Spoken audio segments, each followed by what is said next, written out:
Trump అయితే భారతదేశం మీద కస లేకపోతే తన దేశం మీదన ప్రయోజనాలు ఆశిస్తున్నాడంటే తన దేశం ప్రయోజనాలు ఆశిస్తున్నట్టే కనబడుతుంది. భారతదేశానికి రావాలనుకుంటున్నటువంటి పెట్టుబడుల్ని ఆపే ప్రయత్నం చేస్తున్నాడు. యాపిల్ సంస్థ ఏదైతే చైనాలో ఉన్నటువంటి ఇబ్బందుల దృష్ట్యా, అంటే అమెరికా పెట్టిన ఆంక్షల కారణంగా చైనాలో తయారు చేసినటువంటి ఉత్పత్తి అమెరికాకి వెళ్తే భారీ రేట్లు అవుతాయి కాబట్టి వాళ్ళు ఇప్పుడు షిఫ్ట్ అవుతున్నది ఆ భారతదేశానికి.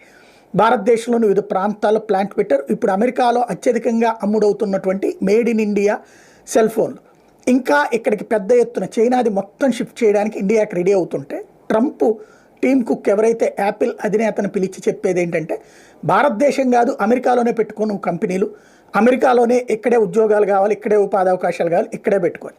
అది వాళ్ళ దేశ ప్రయోజనాల కోసం. కాకపోతే చైనాలో 100 రూపాయలకి అంటే ₹1,00,000 పెట్టి ఒక ఫోన్ తయారైతే అమెరికాకి వెళ్తే 1,50,000 అయితే, ఇండియాలో అదే ₹1,00,000